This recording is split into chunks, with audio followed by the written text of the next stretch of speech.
ये सद्गुरुदेव की जय। मनोविकारों का त्याग कैसे हो?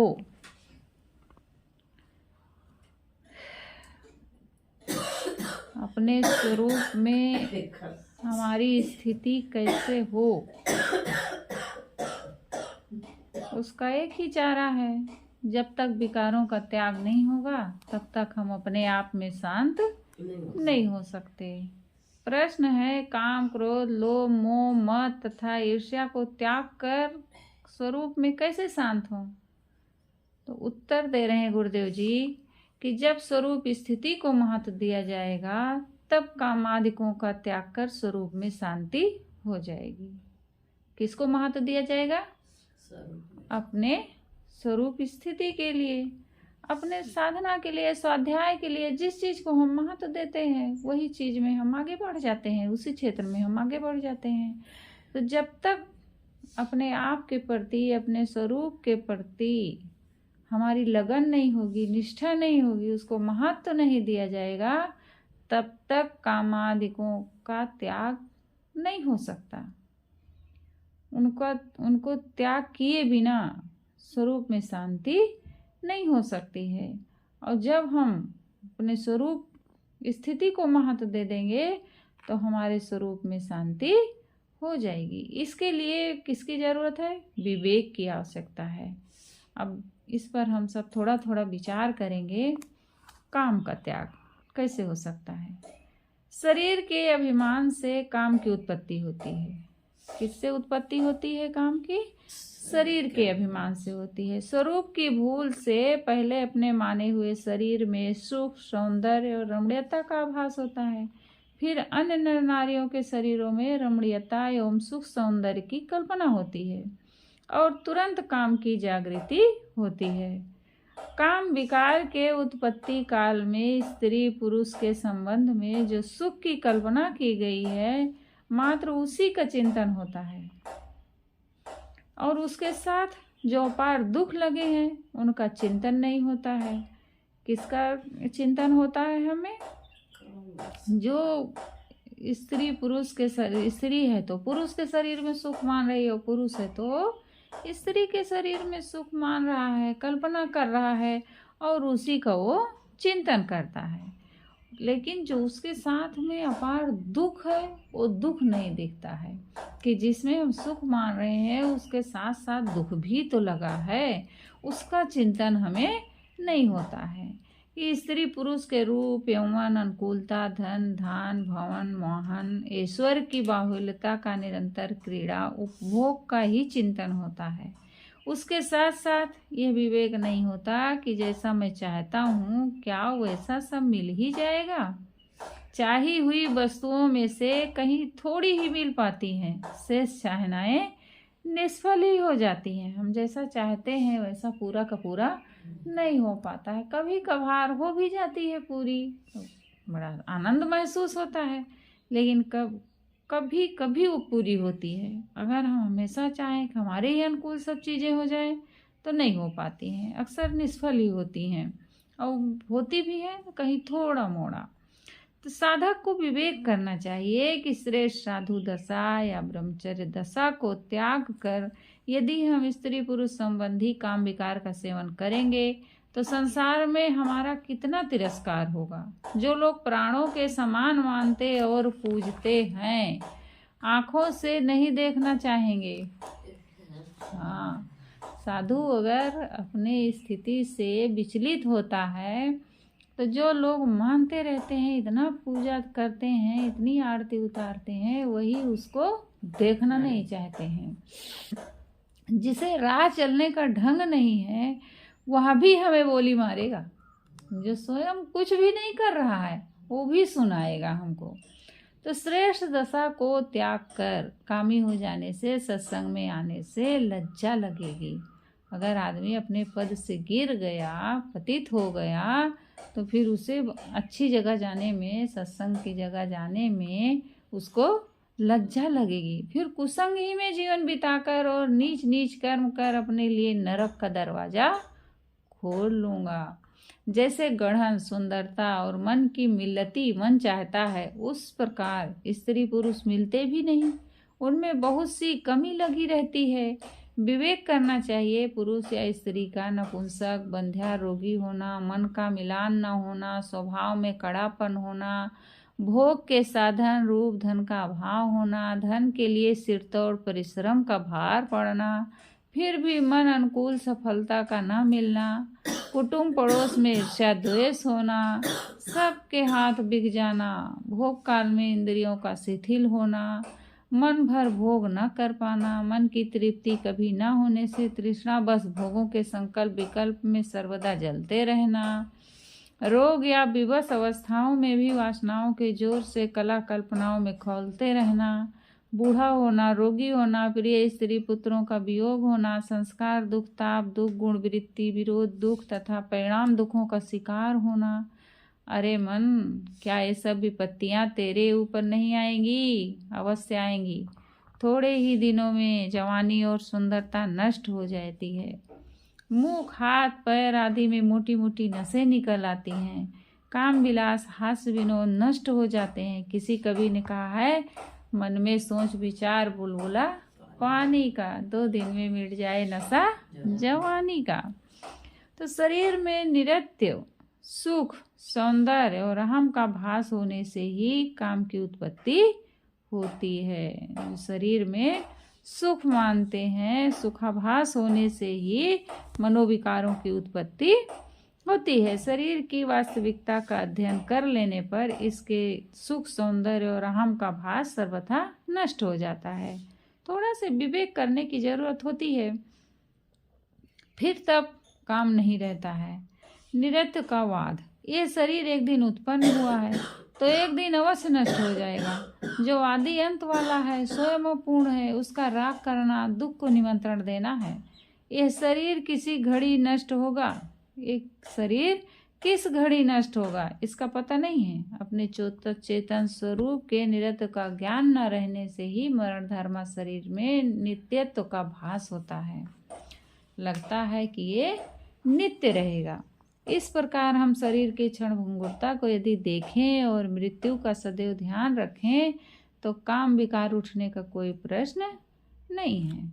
सुखत्व का बाद, कुछ दिन गर्भ में कष्ट भोगना, पुनः उत्पन्न होकर मलमूत्रों में सने रहना, आंतरिक इच्छाओं से जलते रहना, पुनः बाल्य कुमार अवस्था में माता पिता, शिक्षक, पशु पक्षी तथा कल्पित भूत प्रेत से भी डरते रहना, मन की खिन्नता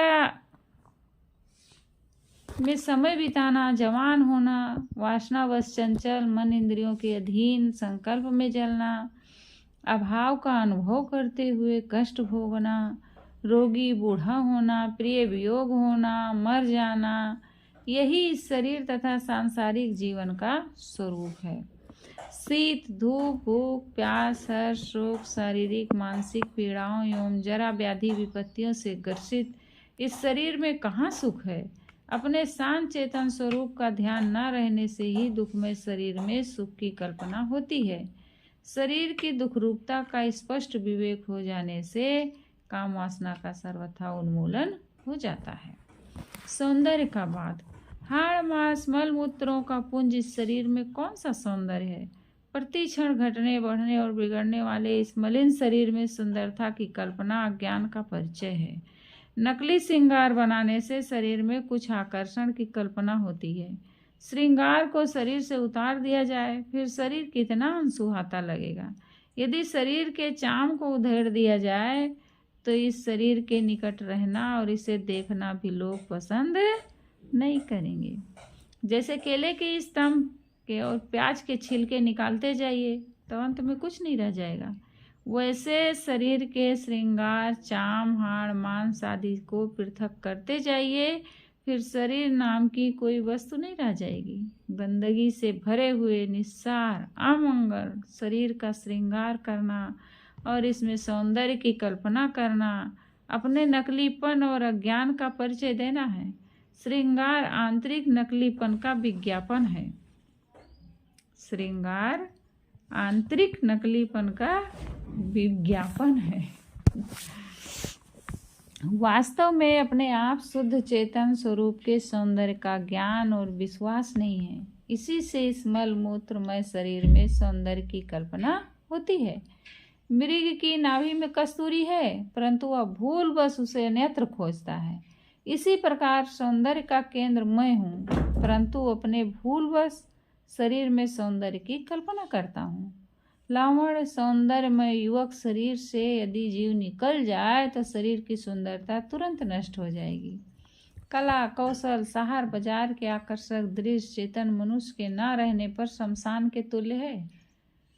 चांद सूरज तारागण तथा अनेक प्राकृतिक दृश्य चेतन मनुष्य बिना सब अज्ञान अंधकार से पूर्ण निष्प्रयोजन है। शरीर से पृथक ज्ञान प्रकाश से उत्संपन्न अपना शुद्ध स्वरूप ही चिन्मय सौंदर्य से पूर्ण सर्वोत्तम है। इस प्रकार शरीर की वास्तविकता और गंदेपन को देख लेने पर इसके सौंदर्यपूर्ण एवं आकर्षक होने की कल्पना मिट जाती है। फिर काम की संधि कहाँ है? अहम का बाद। मैं अविनाशी शुद्ध चेतन हूँ, इसलिए मैं शरीर नहीं हूँ। शरीर जड़ तत्वों का भी बना भी जाती है, इसलिए मेरा नहीं है। शरीर और मुझसे न जातीय एकता है और न स्वरूप की एकता है। मेरा और शरीर का संबंध वास्तविक नहीं है, केवल मानना मात्र है। अपने आप के महत्व का ज्ञान ध्यान न रहने से ही शरीर को महत्वपूर्ण समझ लिया हूँ। शरीर को क्यों महत्वपूर्ण आदमी समझ लेता है? सुपरभाषा है, क्योंकि अपने आप के महत्व का उसे ज्ञान नहीं है। अपने गुण को अवगुण कहाऊ, यह अभाग जो तुम न विचारो। मनुष्य अपने गुणों को नहीं समझता है, अपनी महत्ता को नहीं समझता है, इसलिए वो जो मनोविकार है उनको महत्वपूर्ण समझ लेता है। चाहे काम है, क्रोध है, लोभ है, मोह है, अहंकार है। कहाँ मैं आदि अंत से रहित एक रस अखंड परम शांत में शुद्ध चेतन, और कहाँ आदि अंत वाला प्रतिक्षण परिवर्तनशील नाशवान दुखमय अपवित्र जड़ शरीर। दोनों में कितना महान अंतर है। कहाँ मैं आदि अंत से रहित, यानी जिसका ना आदि है और ना अंत है, एक रस अखंड परम शांत में शुद्ध चेतन है, और कहाँ प्रतिक्षण परिवर्तनशील नाशवान दुखमय अपवित्र जड़ शरीर। अब दोनों में कितना महान अंतर है। विवेक पूर्वक शरीर से अपने आप को असंग कर लेने पर और तदनुसार सदैव साधना रत रहने पर काम का सर्वथा संहार हो जाता है। अपने में गुणों का अभिमान, क्रोध का त्याग। अपने में गुणों का अभिमान होने से, दूसरों में दोष देखते रहने से, मन की प्रतिकूलता न सह पाने से, क्षमा का महत्व न जानने से और गुण ग्रहण का लक्ष्य न रखने से क्रोध की उत्पत्ति होती है। किससे होती है क्रोध की उत्पत्ति? क्रोध का त्याग हम कैसे कर सकते हैं? और कई चीज बताए ना। अपने में गुणों का अभिमान होने से, पहली बात है क्रोध का त्याग क्यों नहीं कर पाते? अपने में गुणों का अभिमान है। और दूसरी बात है दूसरों में दोष देखते रहना कि उनमें ये कमी है, वो कमी है। और तीसरी है मन की प्रतिकूलता न सह पाने से, क्षमा का महत्व न जानने से और गुण ग्रहण का लक्ष्य न रखने से क्रोध की उत्पत्ति होती है। गुण ग्रहण का लक्ष्य नहीं रहता है, और जब तक आदमी अपने आप को ही मानता रहेगा हम ही सबसे अच्छे हैं, तब तक वो किसी से कुछ ग्रहण नहीं कर, झुकना पड़ेगा तभी वो ग्रहण कर सकता है। इनको सर्वथा त्याग देने से क्रोध अपने आप नष्ट हो जाता है। अब गुरुदेव जी कह रहे हैं अपने में गुणों का अभिमान क्यों होता है? गुणों का अभिमान करना सबसे पहले तो ओछापन है। जैसे ईख में जहाँ रस नहीं रहता वहीं गांठ रहती है। गन्ना का रस जहाँ नहीं रहता है वहाँ गांठ रहती है। वैसे मनुष्य के हृदय में जहाँ सद्गुण नहीं रहते वहीं अभिमान की गांठ रहती है। जहाँ सद्गुण नहीं रहते वहीं पर अभिमान की गांठ रहती है। अपनी छाती पर हाथ धर कर मनुष्य विचार करे तो उसमें अनेक दोष मिलेंगे। फिर दूसरे के दोषों को देखकर क्रोध करना कितनी भूल है। अपने दोषों को देखने से क्रोध शांत हो जाएगा। अगर हम देखने लगेंगे अपने दोषों को तो फिर हमारा क्रोध शांत हो जाएगा। ऐसे ही अपने गुणों का अभिमान हमें मिटाना है। दूसरे में दोष देखना, दूसरे के गुणों को त्याग कर केवल दोष देखते रहने से अपने मन में क्रोध उठता है। मनुष्य को विचार करना चाहिए एक दूसरे में हम जो दोष देखते हैं वैसे दोष या उसी प्रकार अन्य दोष हमारे में भी हो सकते हैं।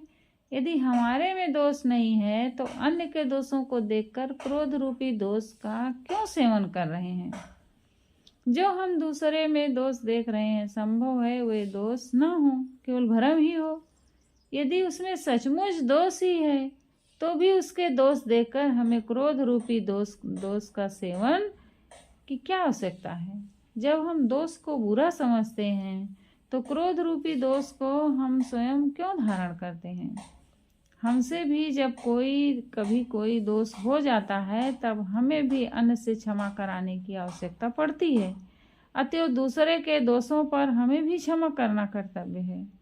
जैसे हम दूसरे के दोषों को देखते हैं वैसे हमारे भी दोष अन्य लोग देखते होंगे। दूसरों में दोषों का देखना मानो अपने को समाज में प्रसिद्ध दोषी सिद्ध करना है। दूसरों में दोष देखना अपने को समाज में प्रसिद्ध दोषी सिद्ध करना है। अपने आप के होश हवास से रहित हो जाने पर ही दूसरे में दोष देखने की दृष्टि बनती है। अपने आप के होश हवास से रहित हो जाने पर ही दूसरों में दोष देखने की दृष्टि बनती है। निर्माणता पूर्वक अपने दोषों को देखने से न अन्य में दोषों के दर्शन होंगे और न तत्संभव क्रोध ही जागृत होगा।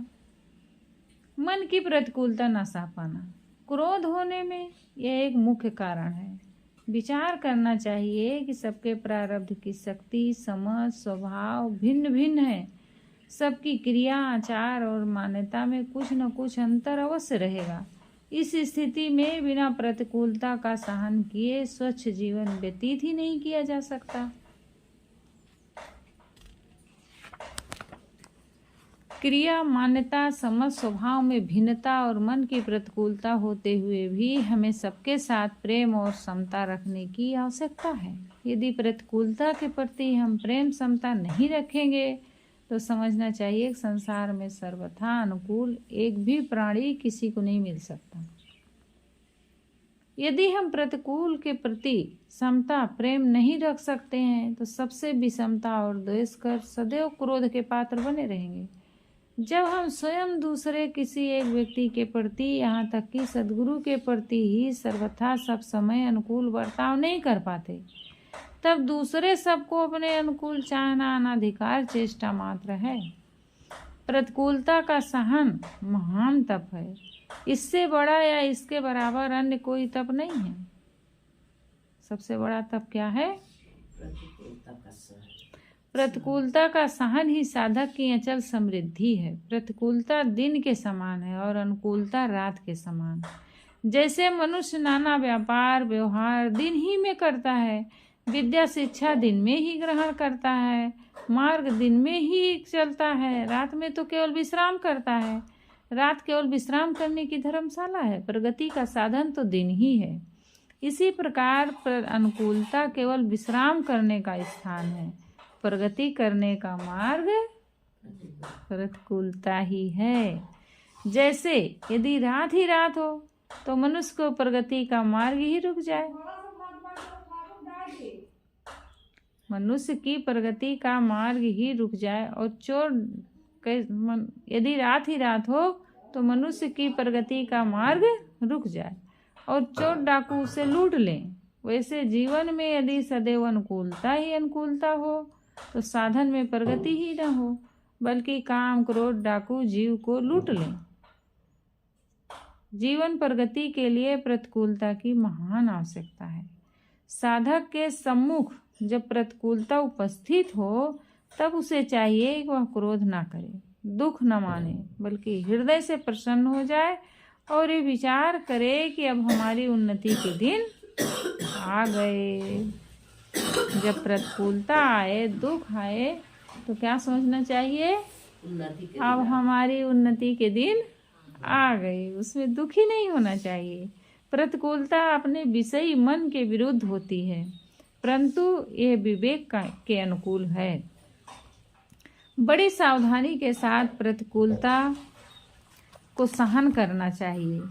प्रतिकूल प्राणी, पदार्थ और परिस्थिति के प्रति बिना द्वेष बनाए यदि अनुकूल प्रसन्नता पूर्वक सह ली गई, प्रतिकूलता प्रसन्नता पूर्वक सह ली गई, तो मानव दिग्विजयी हो गई।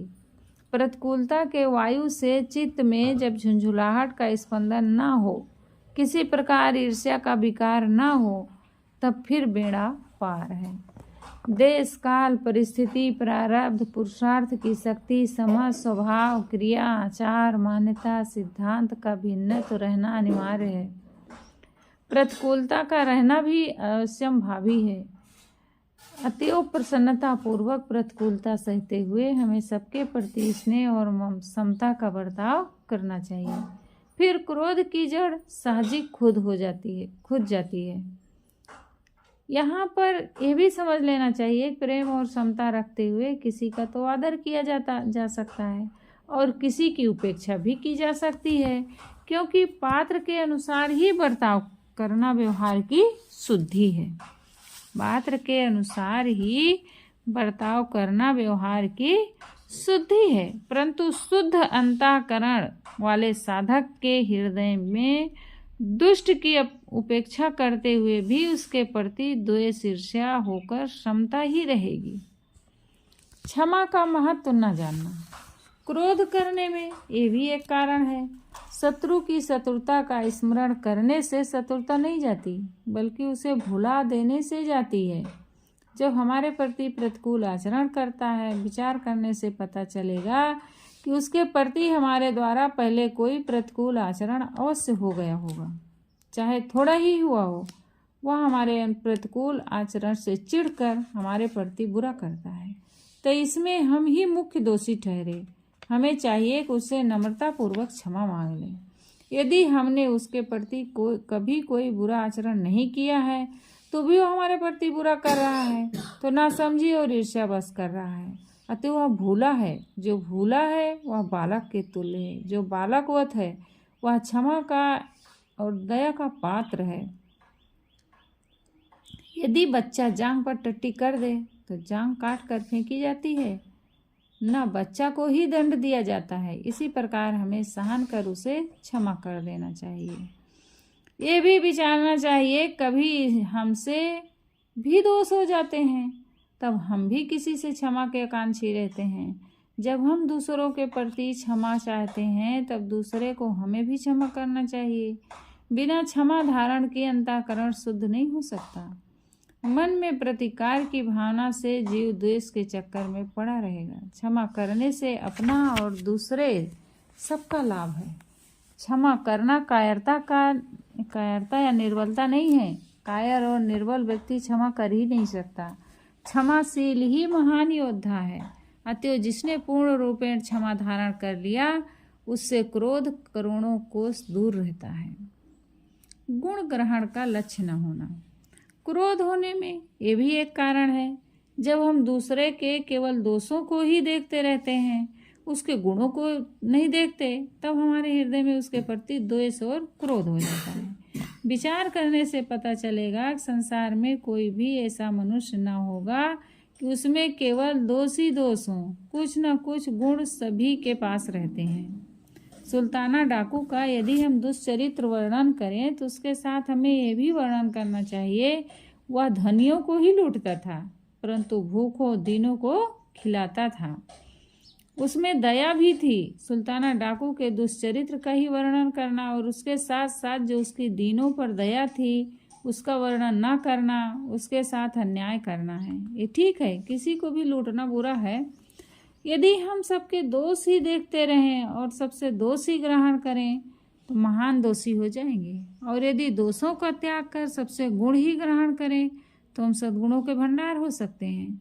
इस क्षणभंगुर जीवन में सबके दोष ही देखना, गुणों का ग्रहण न करना बड़ी भारी असावधानी और अपने पतन का मार्ग है। जो लोग दूसरों में गुण कुछ भी न कहकर केवल दोष ही दोष बताते हैं, बहुत ही भूले हैं। आजकल अनेक राजनीतिक पार्टियां चुनाव में खड़ी होती हैं। वे विजय के लिए अपनी प्रशंसा करती हैं और दूसरी पार्टी की केवल निंदा करती हैं। उनके लेखे दूसरी पार्टी में रत्ती भर भलाई नहीं है। लोग दूसरी पार्टी की भी भलाई अच्छा ही जानते हैं, तो भी अपने स्वार्थ और दूसरे के ईर्ष्यावश उसे कह नहीं सकते। ऐसे लोग बिल्कुल अंधकार में रहते हैं, जनता को क्या प्रकाश देंगे। विचारशील साधक नम्रता पूर्वक सबसे गुरुवत गुण ग्रहण करता है। कहा है, गुणग्राही सबसे गहे, शिक्षा गुरुवत जान। इस प्रकार अपने में गुणों का अभिमान न करने से, दूसरों में दोष न देखने से, प्रतिकूलता का सहन करने से, क्षमा धारण करने से तथा सबसे गुण ग्रहण का लक्ष्य रखने से क्रोध रूपी अग्नि सर्वथा ठंडी हो जाती है। लोभ का त्याग। भोगों की वासना